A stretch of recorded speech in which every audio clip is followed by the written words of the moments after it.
Thank you, Mr. Speaker. I rise today to condemn, in the strongest terms possible, President Trump's executive order that threatens millions of students and local public schools through the dismantling of the Department of Education.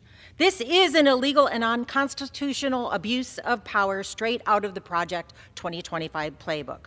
Congress created the department. Only Congress can dismantle it, something I will fight every step of the way.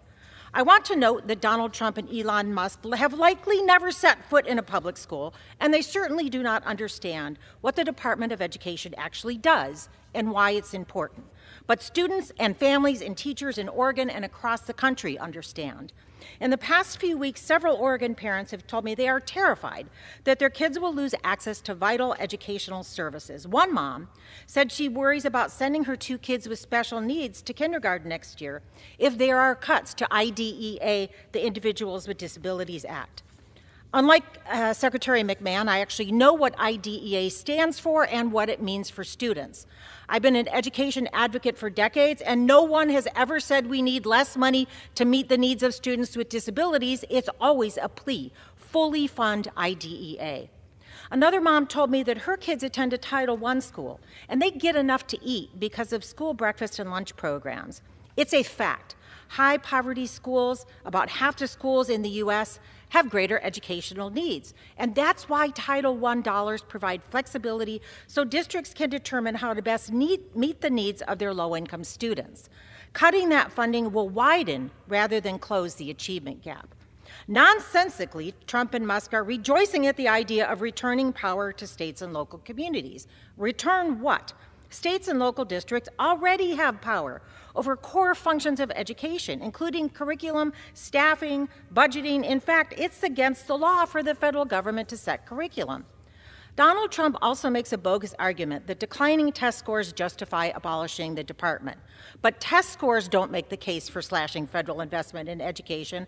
On the contrary, they show us where we need to direct resources and support to students, especially low-income students and students with disabilities.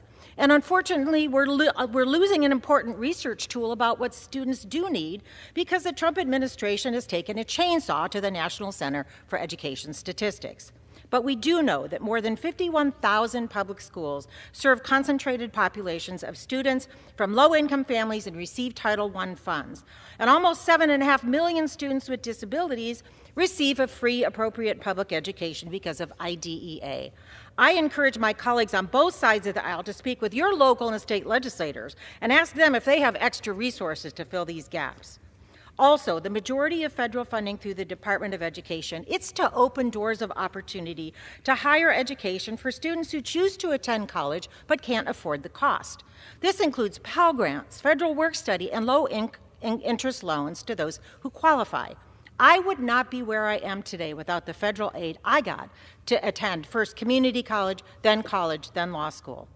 And importantly, the Department of Education is a civil rights agency. The Office for Civil Rights enforces federal laws prohibiting discrimination and harassment, investigating thousands of civil rights cases every year, primarily from students with disabilities. This work will be more difficult, if not impossible, with the Trump administration firing at least 240 employees in the Office of Civil Rights and closing more than half of its regional offices. Now, also, Donald Trump, he says he wants to shut down the department but keep its core functions. Get rid of the people with expertise and give the core functions to other agencies without the expertise or the staff to handle them. That's not government efficiency, it's absurdity. Last month, I introduced House Resolution 94 in defense of public schools and the Department of Education, and more than 85 of my colleagues have signed on. We will fight all efforts to defund and dismantle the important work the department does, and we won't back down.